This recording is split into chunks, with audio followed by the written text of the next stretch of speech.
And welcome back. Maybe I should say that to myself. So this is the second part of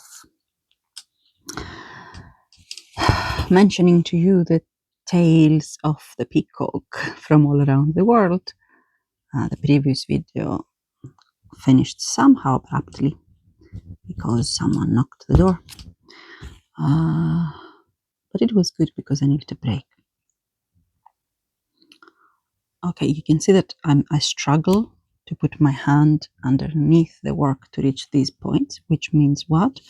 I will continue with this side, hold down, and then I will change the position of the station. I will go on the other side and work on this one. So I was telling you before we will be interrupted by the person at the door that Persia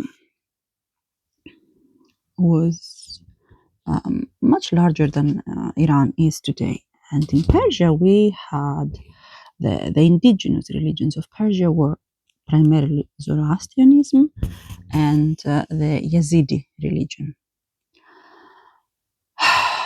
And later on today, again, even with or without the names, in the same area, in what was Persia in the ancient times, today we have Islam. So we will start this video with these three religions and how they have incorporated the peacock in their stories. So in Zoroastrianism, peacocks symbolize, because there are still Zoroastrians today, okay? These religions are still existent. It's just that they are now minority.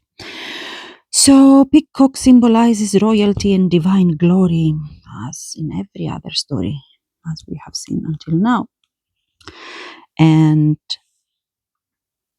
in the Zoroastrian traditions or folklore, if we want to call it like that, the peacock, how was created. So there is the good deity, okay, God, the creator God, who generally creates everything, or at least that's what we believe, those of us that we follow main Abrahamic religions. And even Hinduism, I believe Brahman isn't. Brahman is the creator God. So we have let's put it that way, the good deity, the God, who creates everything. And then the evil spirit wanted to prove that can create something good as well. So what did he do? He created the peacock.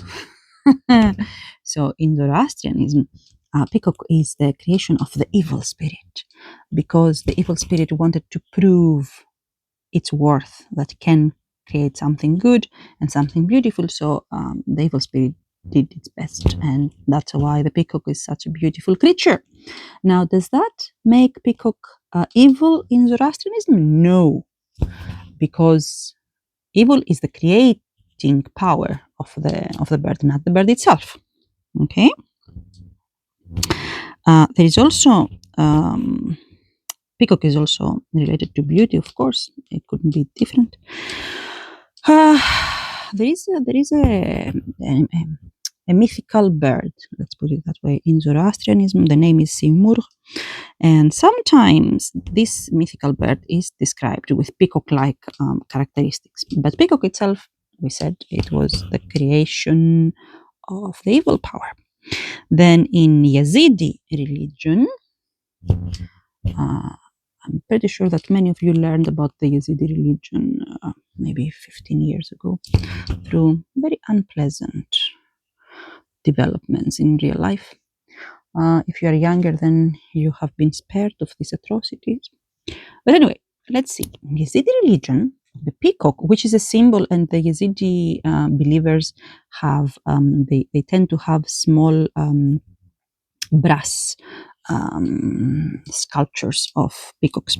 So the peacock is one of the archangels. Yes. So in Yazidi religion, when God started the creation, God first created the 7 angels, which Abrahamic religions call them archangels. One of them was the Tausemelech. Tausemelech is the peacock. And the peacock became the leader of the other 6 angels. So for the Yazidi religion, the peacock symbolizes divine light and guardianship and cosmic order, because the 7 angels are there to, keep things in order. Now, there is a twist in the story, which those of you that you are Muslims might find it very. I think also Jews and Christians, perhaps Jews and Christians as well. So, in the Yazidi story of the peacock archangel, at some point, God asks all the angels to prostrate on Adam. Adam, for those of you that you don't come from Abrahamic religions, in Abrahamic religions, Adam is the prototype male human. It's the first man. The first man created, especially in biblical, so in Judaic and Christian narrations. In Islamic narrations, things are slightly different because the first woman is created at the same time with the first man. So it's not first, they're both first. Anyway, back to the Yazidi religion. Let's not jeopardize the Yazidi mythology. So in the Yazidi mythology, we have the peacock archangel, and when God asks all creatures to prostrate, you see here, let me show you something. I don't know if you can see it. You see that this strand, from the 3 strands, this strand has started becoming very thin here and getting destroyed, whereas here it became chunky, which means soon enough it will be cut naturally. And the question here is, do I cut it now or I leave it for later? I think I can successfully use up to here. So let's do that, primarily because I don't have much of this thread, and once it finishes, it's difficult to find another one, for the very simple reason that when I bought it, and unfortunately there is no shop around me to buy things physically, so I have to order online. So when I bought it, it came without branding, without a number code, so I don't know how to order it again. Anyway, what was I saying? Yeah, the Yazidi story. When God asked the archangels to prostrate in front of Adam, it was the peacock archangel, the Tausem Melek, that refused. Now, according to the Yazidi story, and you will see later why I say the Yazidi story, this is not something bad, okay? The Tausem Melek is not seen as disobeying God. Is simply showing that it only prostrates to God. So this act is an act of confirming the peacock's love and respect towards God, because monotheistic religion, there is only one God. You can only prostrate to God. This is in the Yazidi story. Now, let's see how this has been distorted later on. As I told you earlier, now we need to put the next thread. So, in the same geographical area that in the past Zoroastrianism and Yazidi religion were the majority, now there is Islam. And in Islam, in the Quran, we do have the story of God asking, it's here, this or this. Okay, so for those of you that you are looking at the screen, I don't know if you can see it, but I'm trying to find which of the 2 needles I will use, because that's why earlier the thread was destroyed, because if this is too small, it harms the yarn, the thread. But at the same time, I have larger needles here. If I use this larger needle, is thicker, and it will create holes and problem on the material. So decisions. I have another one here. Perhaps I will go with this. So, yeah, when Islam came, and here I need to make a parenthesis, especially important for everyone who is interested about religions. And now you will ask me, hey, we are here to hear the stories about the peacock. Why do you talk about religions? Where, my dears? Nothing is as simple as modern humans have been trained to believe it is. Everything interrelates. So, Islam as we know it since the 10th century onwards has been heavily, heavily, heavily influenced by Persianate stories, heritage, mythological elements, you name it. So, when Islam came in, and Muslims were familiar to the story of Allah, God, asking the angels to prostrate to Adam. This was the story, the Yazidi story, which symbolizes monotheism and love for God and you know, devotion to the divine, became a negative story. So, because in the Quran the story goes that who did not prostrate, who refused to prostrate to Adam is what in English we call the devil. When the Muslims came in contact with the Yazidi story about the peacock angel that refused, they gave it, or the story in the Islamic tradition now took a negative connotation. And here comes the question. So you will assume that because the Islamic interpretation of the story carried a negative connotation, then in Islam the peacock would be a bad creature. No, it isn't. First of all, I have to say that this negative connotation for the peacock as not prostrating on Adam is in folklore, Islamic folklore. It has nothing to do with Islamic sciences, okay? But when you have people, you cannot easily distinguish between what is official religion and what is the folklore. But pigeons, peacocks are admired in Islam legally when it comes to fiqh. This is Islamic jurisprudence. Peacocks are permissible to keep as pets or as, I don't know, domesticated animals. And it is permissible to eat them. Now, if Alexander the Great would hear that, he would be very shocked because when Alexander the Great, the Macedonian king, in the ancient times, approximately, what was it? Some 100 years before the Romans,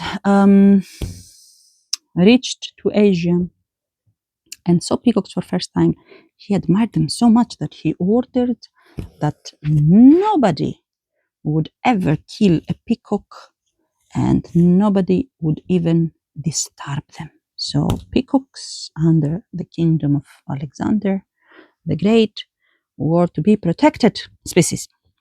Anyway, let's go back to stories. So we covered Persia, and with Persia we covered the three main religions of the area.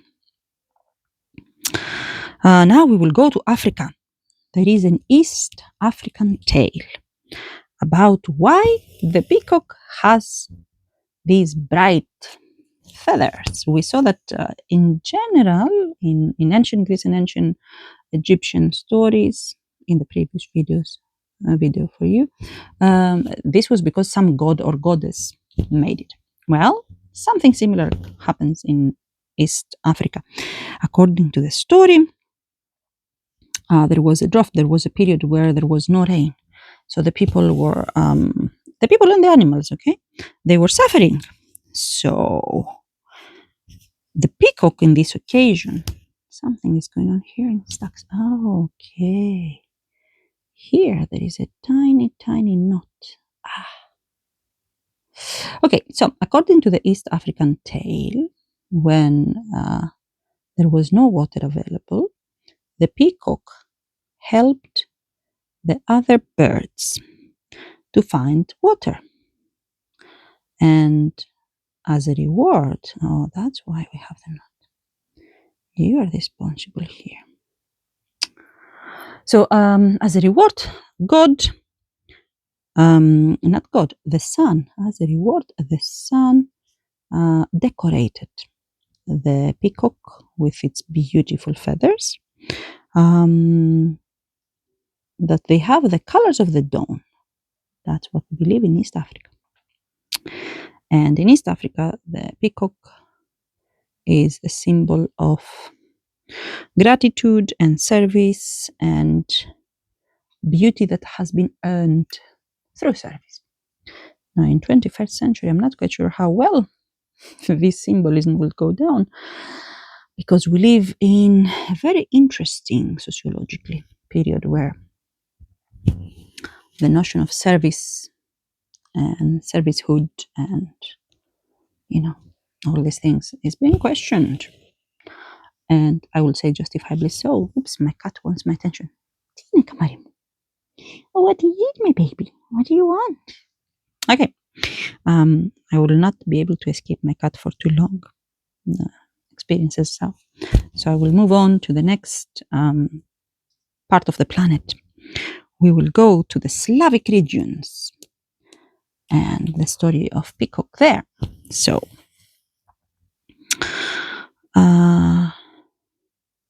in Slavic stories, the peacock symbolizes temptation and wonder and destiny.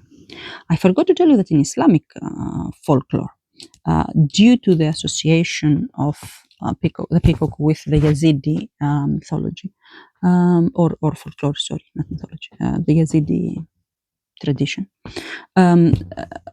The peacock is also considered as, interestingly, the peacock is considered as the bird that allowed the serpent, the animal form of the evil, to enter paradise. So somehow is connected to the fall of humanity from paradise, etc. Anyway, back to the Slavic regions. Yet temptation, wonder, and destiny, and is seen as a mythological creature that brings fortune or ruin, depending on the story. So there are different stories related to the peacock in Slavic traditions. In some of the stories, there is always a hero, and the peacock either helps the hero, so it brings, glory, or it destroys the hero. So, yeah. Let's go to Burma. Here, the peacock is a royal bird. Again, unsurprisingly so, in many, many traditions, the peacock has been related to royalty, divinity, etc. In Burma, the peacock symbolizes the Burmese monarchy. Oh my God. So would the Burmese people consider me as disrespecting the royals, their royals, now that I create I don't know. Guys from Burma, if this is offensive to your royalty, pass to them my sincere apologies. There is a story in the Burmese folklore,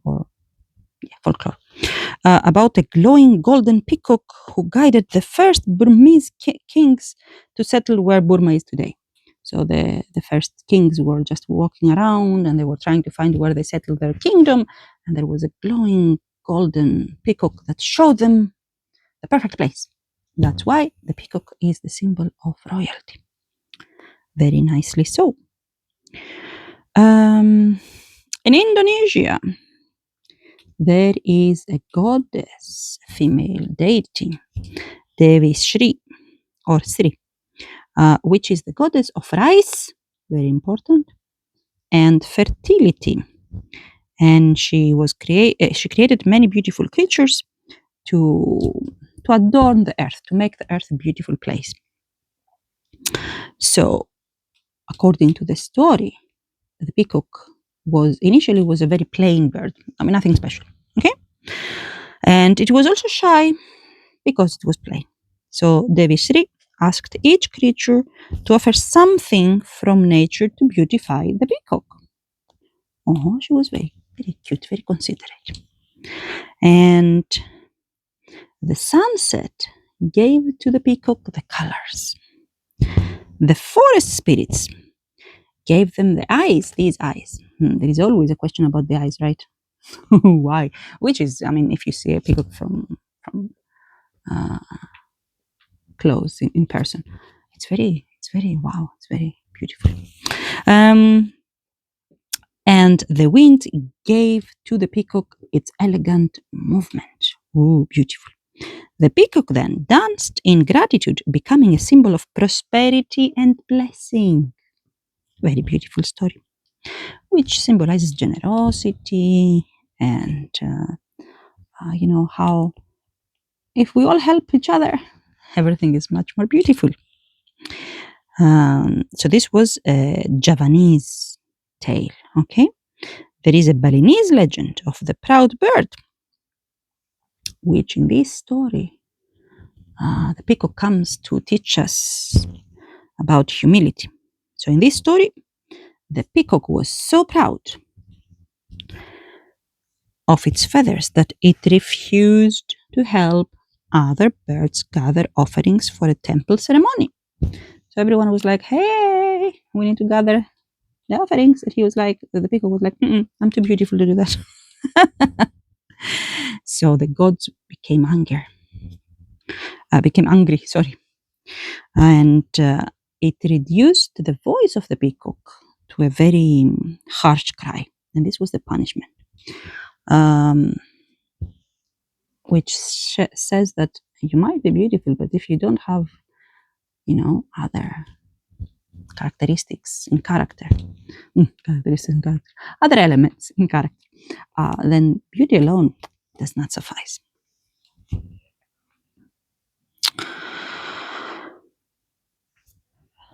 In some Indonesian villages, I think this needle is too harsh. Anyway, I will continue with this needle, but I don't like the way it feels, to be honest with you. So back to the stories. In some Indonesian villages, there is a story which is heavily influenced by Hindu stories or Hindu Buddhist tradition, and there are carvings, decorations on temples that depict peacocks, and the peacocks are considered to be guardians or to protect against the evil spirits.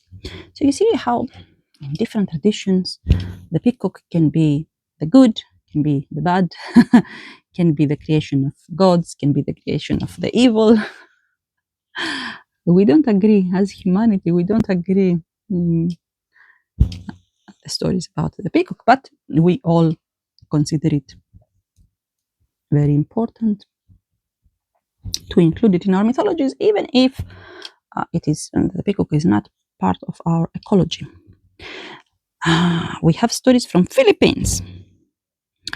So for the Philippines, which again, like Greece, like Europe, the peacock is not a native of Philippines. There is folklore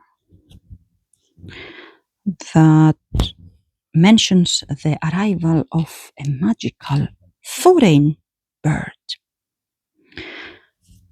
So there is the story of the peacock and the rainbow. And according to this story, when the world was new, the rainbow had a bird companion. Can you guess which was this bird companion? Well, if you did, you guessed rightfully so. It was a radiant creature that walked across its arc, the arc of the rainbow, okay? Spreading color to the earth. One day, the rainbow faded. Oops, no more rainbow. And the bird fell to the ground. Uh-oh. Its feathers kept the colors, becoming the first peacock. So that's how the first peacock was created. Okay? It had nothing to do with one god or with the evil spirit or anything. According to this story, the peacock symbolizes beauty born from a cosmic accident. Something good can come out of something unpleasant, I will say.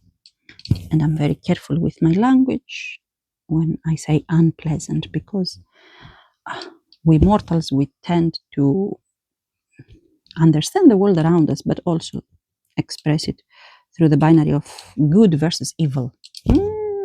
I don't agree with that fully.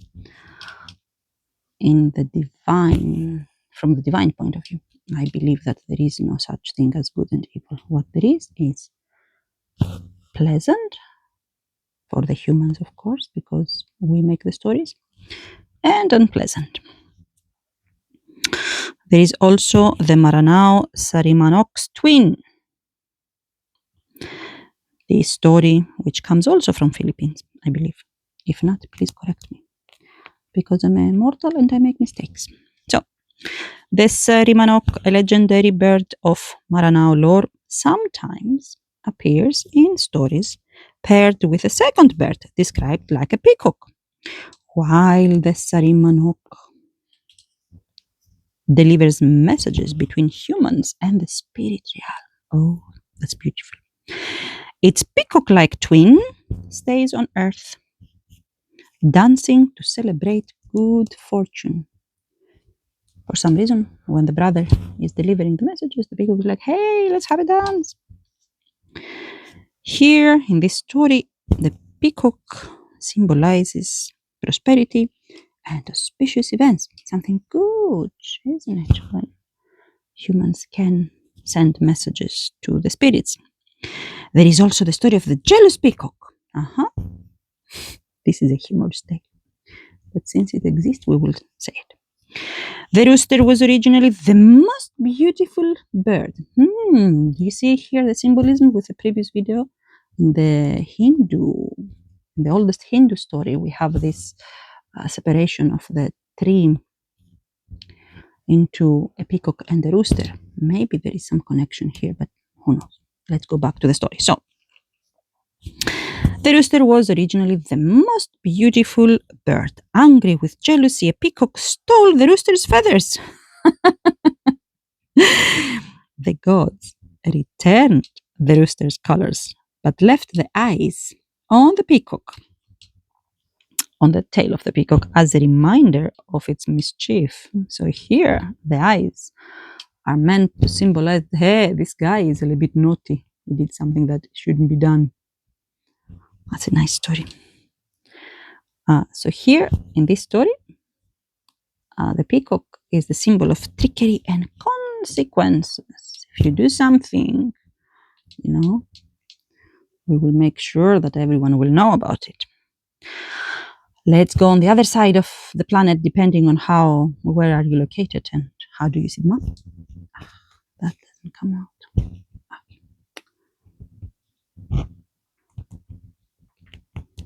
That becomes slightly harder now, especially for my back. So, in the Brazilian folklore or folk tale, there is a story about the peacock and the moon. And according to this story, the moon admired the peacock's beauty, so the moon, who is Luna, is female in the South American stories.